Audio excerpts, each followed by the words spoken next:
Y ahora le presentamos nuestro siguiente invitado. Se trata de José Rijo Presbot, quien es el director general de presupuesto, a quien le damos la bienvenida. Muy buenos días. Muy buenos días, Caminero. Un placer, Laura. Percy. Bienvenido. El presupuesto complementario fue aprobado, pero el presidente todavía no lo ha promulgado. Sí, Ese presupuesto, ¿en dónde va dirigido? Parece que hay mucha más en gastos que en obras. Bueno, lo primero es que no es complementario. Nosotros hemos venido tratando de que para hablar de presupuesto se hable con los términos adecuados, correctos. De acuerdo a la Constitución, una vez aprobada la ley de presupuesto, no se pueden trasladar partidas de un capítulo a otro si no es mediante una ley, Sí. que no puede entregarse antes del 1 de julio. Una vez evaluado los primeros 6 meses, se determina cómo va el comportamiento de los gastos, de la inversión, de los ingresos, y ahí se decide si se modifica o no la ley. Por lo tanto, lo que se trata es una reformulación, porque hay algunas instituciones que disminuyen y otras instituciones que aumentan. ¿No? Porque es un manejo de definición de cuáles son las prioridades para el último semestre. Ya la ley fue promulgada, la ley 52-23, que modifica la 366-22 de Presupuesto General del Estado. O sea que ese presupuesto aprobado por el Senado de la República ya fue promulgado. Ya fue promulgada con la ley número 52. Yo creo que ese nombre vino cuando sobraba un poco de dinero, que se hacía el presupuesto complementario. Mira, eso fue una expresión. Pero la verdad es que lo que se hace es una corrección. Es una corrección, es una modificación. Ahora, José, claro. Y perdona, para completarle la parte de Caminero, los gastos se están incrementando en 61.000 millones de pesos en este modificado, y de eso unos 38.000 millones de pesos es para inversión. Es para inversión de proyectos que están en ejecución, que como consecuencia de que el Estado, del gobierno, ha mantenido una política de que no puede generar deudas administrativas, es decir, no puede transferir para el año siguiente gastos ejecutados sin presupuesto en el año anterior, pues ha habido confianza, los contratistas, suplidores, pues han avanzado en su... Y hay una necesidad de incrementar el gasto de capital. José, además, para motorizar aún más la economía, ¿no? En estos 3 años que lleva el gobierno, y ahora con la repostulación del presidente, el presidente ha advertido que gane quien gane, tiene que hacerse unas reformas fiscales en República Dominicana, que es un tema que se ha venido postergando desde el 2003, en que hemos tenido un presupuesto deficitario. ¿Hacia dónde vamos a focalizar esa reforma? Porque cuando se habla de la reforma, pues no solo se habla de impuestos, también de revisar la calidad de la inversión y la orientación de esa inversión. Bueno, ¿Cuál es la experiencia de estos 3 años y cuáles son las orientaciones que ustedes entienden que el presupuesto nacional tiene que tener y la política fiscal del gobierno? Yo te lo voy a poner muy sencillo. En septiembre del año pasado, nosotros proyectamos que iban a ingresar por impuesto, por DGI, deja 980.000 millones de pesos. Y al momento de distribuir esos recursos, ¿qué tenemos? Bueno, comprometidos todos, de entrada, 275.000 millones de pesos para cumplir con el 4% de educación, 225.000 millones de pesos para pagar los intereses de la deuda anterior, unos 200.000 millones de pesos para el subsidio de los combustibles, sector eléctrico, pensiones y subsidios sociales, 137.000 en salud, ¿no? Y 155.000 millones de pago de la deuda de atrás. Y ya se fueron los 980.000 millones. Y no hemos distribuido un peso ni a los gobiernos locales, ni a los poderes del Estado, ni medio ambiente, ni seguridad, ni defensa. Entonces, hay una realidad de que los gastos crecen mucho más rápido y los compromisos crecen mucho más rápido que los ingresos. Pero por ejemplo, el doctor Eduardo San Lobatón nos decía en una conversación con El Nuevo Diario que las recaudaciones del 2021 habían evitado la reforma fiscal. Mira, hay que entender que nosotros llegamos con un mundo cerrado, totalmente cerrado, con una incertidumbre tremenda, donde tuvimos que en 15 días hacer una modificación del presupuesto para poder darle frente a todos los programas de Quédate en Casa, PATI, fase 1, fase 2. Y esa realidad de incertidumbre para el año 21, pues indudablemente que te eliminaba la posibilidad. Pero hay que entender que eso viene porque en el año 2015, de acuerdo a la Ley de Estrategia Nacional de Desarrollo, al 1 de enero del 2015 debimos de tener ese pacto fiscal, que como muy bien tú dices, Percio, no es solamente hablar de tributo, es hablar de racionalización del gasto, es hablar de exenciones, es hablar de responsabilidad fiscal, y nada de eso se hizo porque era un año preelectoral y estaba envuelta la reelección. Indudablemente que eso impactó el que no se tuvieran los ingresos suficientes para poder enfrentar la demanda de necesidades sociales sentidas. Yo te pongo un ejemplo. En este año llegaron 85 ambulancias que se habían pedido en noviembre. Y para operar esas 85 ambulancias se necesitan 1.020 personas. Tú hiciste una inversión de capital para 85 ambulancias para el 911. Ahora necesita buscar 750 millones de pesos solo para el personal, sin mantenimiento, sin combustible. Y eso tiene un impacto para el año que viene de más de casi 2.000 millones de pesos en gasto corriente, producto de una inversión de capital.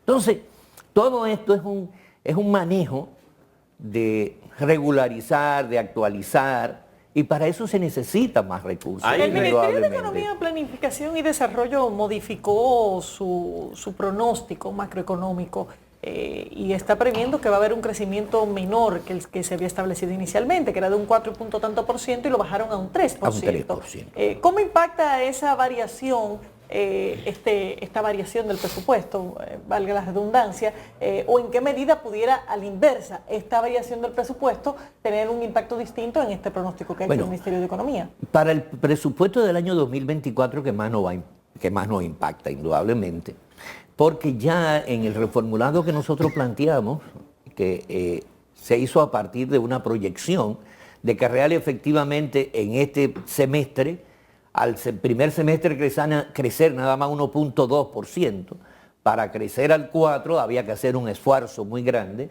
y por lo tanto ya está previsto el nivel de ingreso y el nivel de gasto a tal extremo que aunque nosotros aumentamos el déficit en más de 14.000 millones de pesos, no así tuvimos necesidad de aumentar el endeudamiento, al contrario.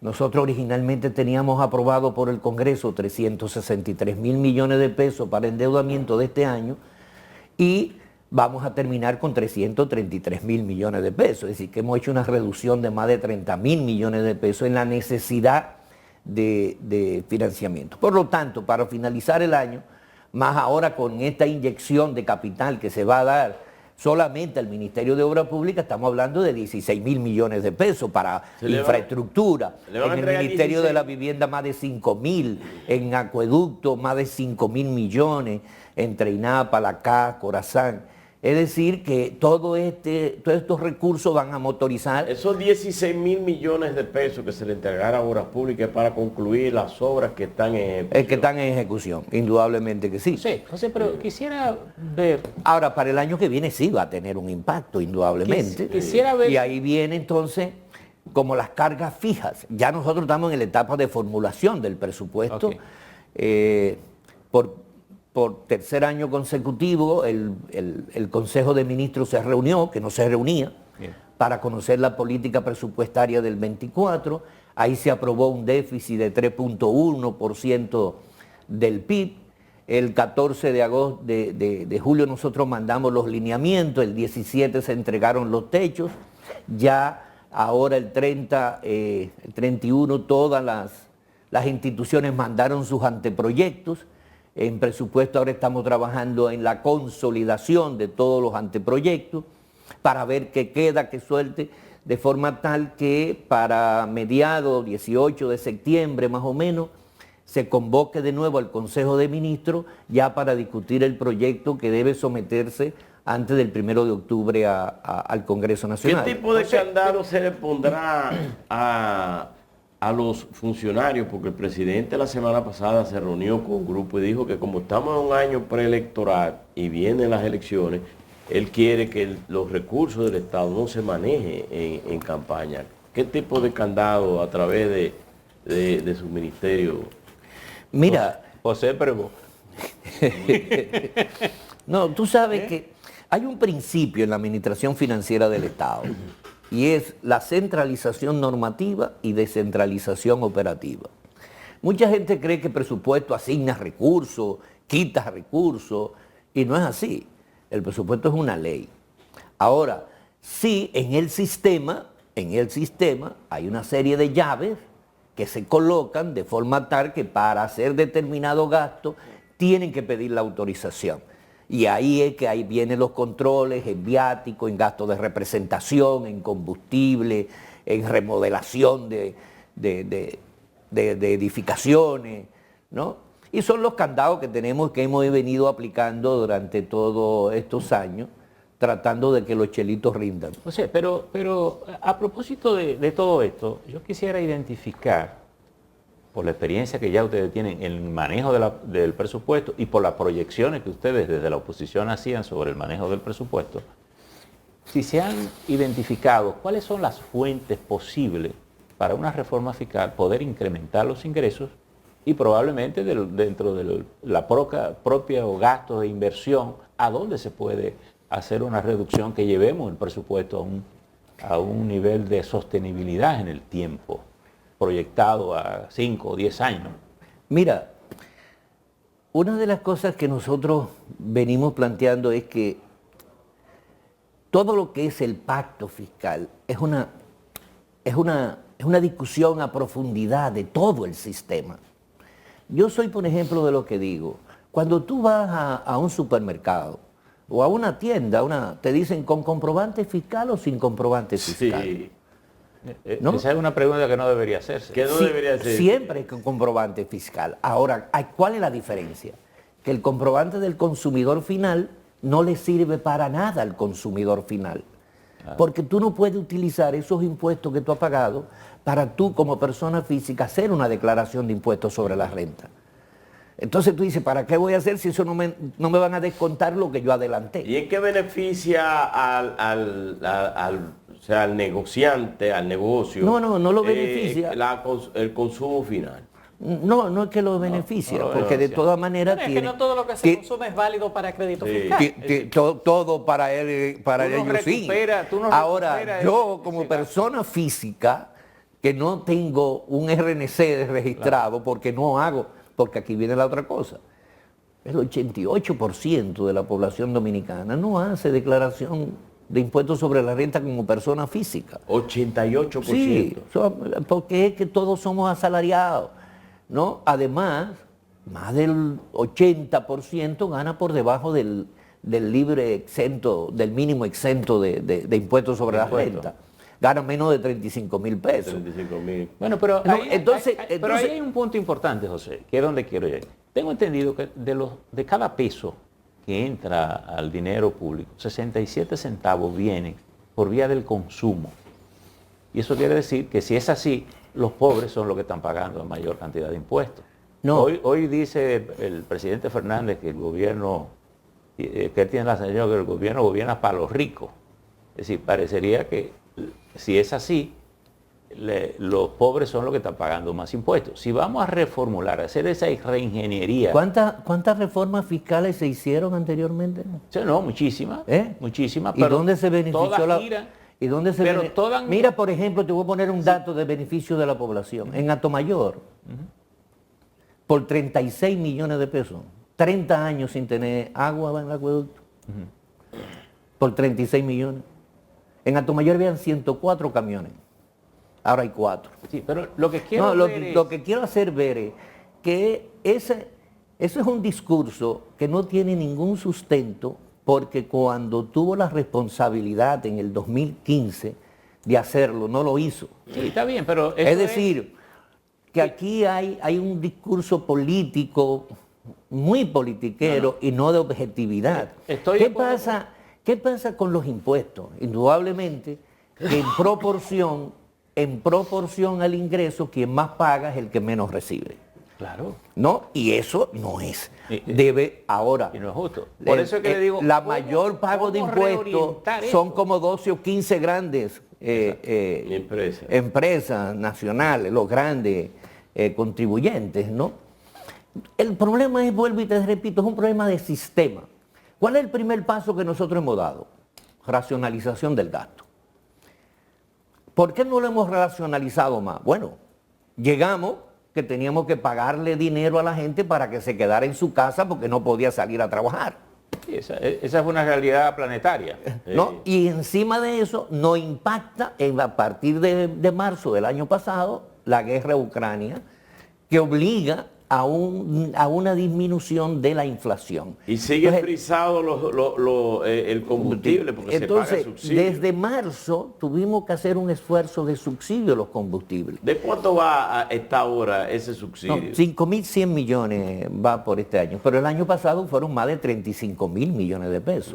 Pero ¿cómo impactó eso en la inflación? La inflación debió haber sido 18.3% y terminó en 7.83% por el impacto de los subsidios a los combustibles. Entonces, necesariamente tuvimos que subsidiar hasta el pollo, la harina, los fertilizantes. Pero vamos a ver, en el contexto de una reforma fiscal, ¿cuánto tendría que recaudar adicional el Estado como resultado de esa reforma? Aquí el problema es el gasto. Es el gasto. Ya yo digo, en educación solo nos llevamos el 4% del Producto Interno Bruto. No, pero el problema no es solo el gasto, porque es el mismo presidente el que acaba de decir que hay que hacer una reforma fiscal. No, pero yo digo que el problema es el gasto. ¿Por qué yo digo que el problema es el gasto? Porque tú necesitas responder las demandas de la sociedad. Y para responder a la demanda de la sociedad hay que hacer inversión, ¿no? Entonces, salud, apenas estamos invirtiendo el 2.2%, pero la gente quiere el 4%, el 5%. Y tenemos 4 de educación, tenemos 3 de intereses, 2 de deuda y tenemos 15 de ingresos. Y el gasto anda por el 18%. ¿Hacia dónde tenemos que ir para que el déficit cada día sea menor? No podemos reducir los gastos, porque cada día hay más demanda y cuando tú haces una inversión de un hospital, de un centro, de un cuartel de la policía, cuando tú pones más extensiones eléctricas, tú necesitas después tener una carga fija, Por ejemplo, para el año. Para precisar esa Entonces pregunta necesitamos de alrededor del Laura, 18%. Por ejemplo, para precisar esa pregunta de Laura, ¿cuál fue el déficit de este año que tuvimos que financiar con préstamos? Porque ahí estaría la respuesta. Con todo se han financiado. Sí, El sí, promedio sí, de los con últimos todo. 6 años es de un 3%. Un 3%. Un ¿Qué 3%. significa eso en un monto económico? ¿De 1.200.000? ¿Cuánto? Estamos hablando, el déficit de este año proyectado originalmente eran 207.000 millones de pesos. 207.000 millones. Es decir, de ese tamaño es el déficit del presupuesto. Del déficit. Y el año pasado, y ahora se incrementó en 14.000, es decir, que estamos en unos 221.000 millones de pesos de déficit Ahora, para este año. pero no necesariamente es el mismo número. ¿Cuánto se estaría buscando en una eventual reforma fiscal? La presión tributaria ahora mismo anda por el 15%. Por el 15.1, 15.3%, con mucho esfuerzo. Sería necesario llevarlo. Y el gasto anda en carga fija solo en 17%. Es decir, que para tener carga fija nosotros ya necesitamos tener por lo menos un 2%. Hay que eficientizar. Pero ¿qué pasa? Que todavía no tenemos la inversión de capital. Entonces, para invertir el capital, nosotros tendríamos necesariamente que ir entre el 2-3% del PIB. Es decir, que estaríamos hablando de 18-19%. Para ir disminuyendo, cerrando el déficit con la proyección de gasto que tenemos. Ahora, ¿Y dónde se espera que se puedan dirigir esos nuevos impuestos? Bueno, Porque eso no, necesariamente son fiscal. ahora mismo, toda la discusión nuestra es cómo cerramos el año 2023 cómo logramos que con una presión tributaria de 15.1 solventamos el año 24.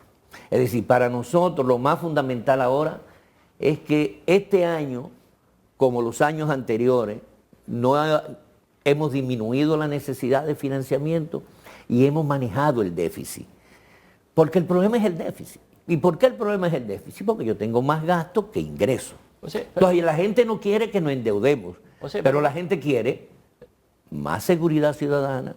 Por ejemplo, ahora mismo nosotros estamos invirtiendo 28 mil millones de pesos en la policía solo, ¿no? 28 mil millones. Sí. Y tengo entendido que se invierten unos 35 mil millones en la tarjeta, en los programas de asistencia. En casualidad, ¿verdad? a 1.542.000 personas para que no le impacte más la inflación, porque ese es el problema.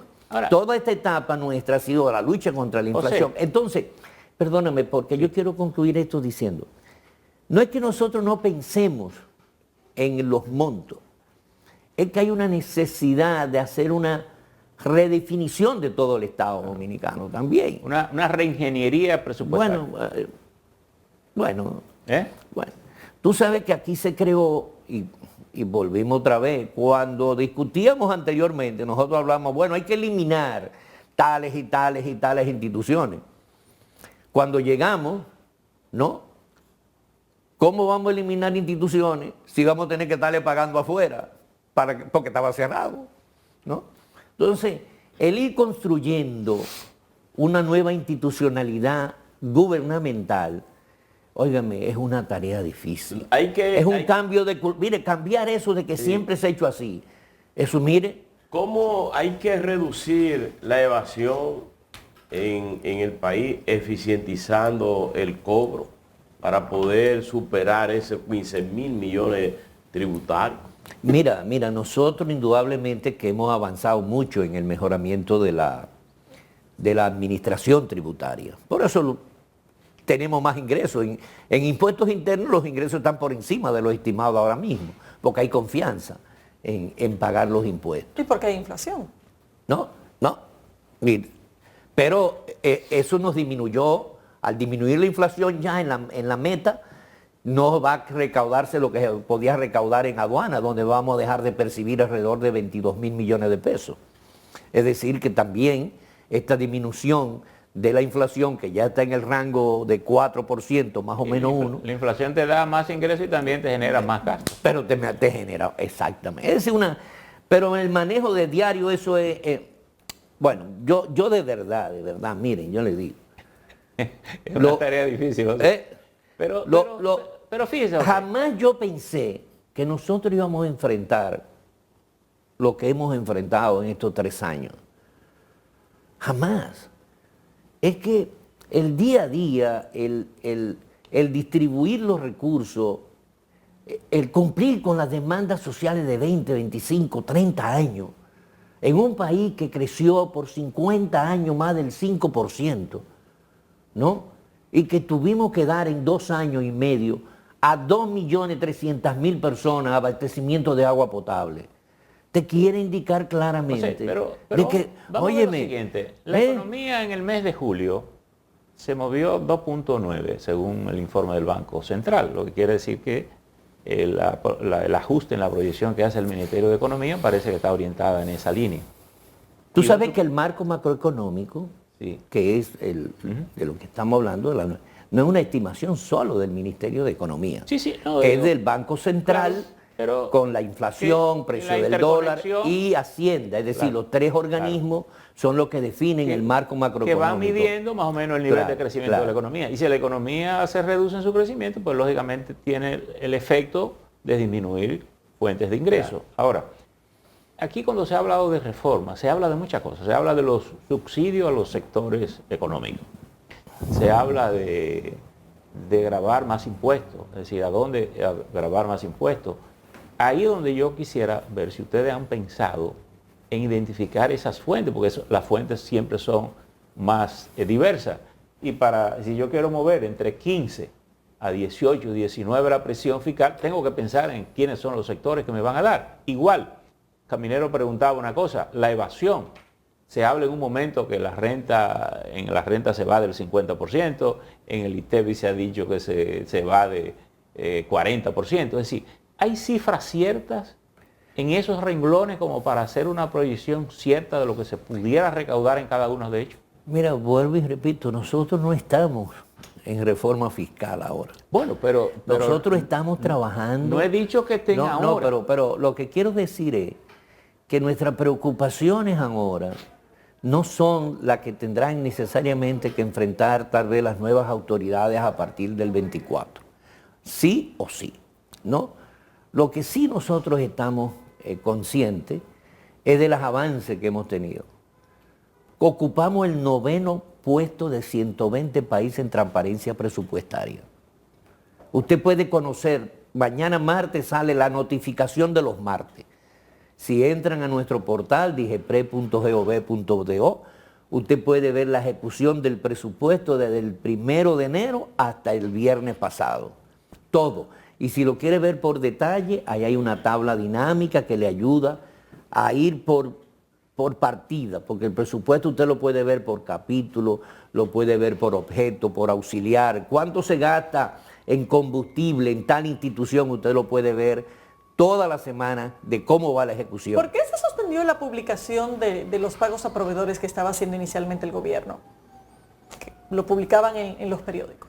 Bueno, porque realmente eso fue una decisión de hacer una publicación, pero eso está todo en red, ya todo está en el sistema, todo se puede ver. En tesorería se pueden ver todos los pagos a los proveedores y contratistas. Pero eso es así desde antes y sin embargo se decidió publicarlo en los periódicos. Una manera de contribuir a que la transparencia no se puede esconder y de que va a haber. Y es un indicador de decir, señores, miren lo que hay y eso puede estar ya de manera digital, porque así es que tenemos que ir. Por ejemplo, hoy en día ninguna institución puede hacer una licitación en el portal de compra si no tiene la certificación de presupuesto. No lo puede hacer. Tenemos que cerrar, pero muy brevemente, la proyección para el dólar en este panorama macroeconómico del Ministerio de Economía en el 2024 es de un 60.25. ¿Coincide usted con esa proyección? ¿Tenemos que esperar que haya un aumento tan significativo de la tasa del dólar? Bueno, este año nosotros proyectamos unos 56-60 y anda por se mantuvo muy estable. Anda por el 57%. Se mantuvo estable completamente. No, las reservas son suficientes como para mantener un control Una reserva de 14.000 millones de dólares. Pero estamos hablando de la barrera de los 60. ¿Perdón? Estamos hablando de la barrera de los 60. Bueno, es la proyección. ¿60 cuánto es? 60.25. 60.25. Eso es lo que vuelvo y digo, está casi en 57%. ¿Para cuánto? Esa es la tasa que se está calculando para la proyección del presupuesto del presupuesto del 2024. Pero hay algo que yo no quiero irme de aquí. El problema de eso es que si sube más se queda corto el presupuesto. Pero hay algo que yo no quiero irme de aquí y que me permitan, porque hasta junio del año 2020 nosotros estábamos en cicla. Es decir, para Fitch Rating, la calificadora de riesgo, y para Standard & Poor's estábamos en negativo. Y ambos nos han llevado a estable. Y Moody's ahora nos ha colocado mucho más allá de positivo, ¿no? Moody's nos ha colocado en positivo, que es el camino a grado de inversión. ¿Y qué es lo que nos dice Moody's con respecto a la República Dominicana? Manejo eficiente y proactivo de la deuda pública, efectividad de la política fiscal, es decir, que hemos manejado los ingresos y gastos en un nivel de déficit de los menores de toda la región. Hemos mejorado los ingresos porque se han mejorado, nosotros lo conseguimos en 14.5 y ya estamos en 15.3 más o menos. Fortaleza económica impulsada por el crecimiento y demostrada resiliencia del país a los choques externos. Y esto es importante que nosotros lo veamos. Es decir, hoy en día no se puede hacer comparación de, por ejemplo, el 17, 18 y 19, la tasa de interés en los Estados Unidos era de un 1.4% y la inflación era casi cero, con una inflación, con una tasa ahora de casi 4.2 y inflación de 6. Es decir, el contexto que nosotros tenemos para enfrentar todo lo que ha venido desde afuera, óigame, no ha sido nada fácil para la República Dominicana. Sin embargo, ya estamos superando a julio, estamos superando los turistas que tuvimos al año completo del año pasado. Entonces, lo que quiero decir con esto es que desde el gobierno hay un compromiso de que cada recurso se utilice adecuadamente. Don José, gracias por haber estado con nosotros. No tenemos más tiempo. Despedimos a José Rijo Presbot, director general de presupuesto. Gracias, señores, por la sintonía. Nos vemos mañana.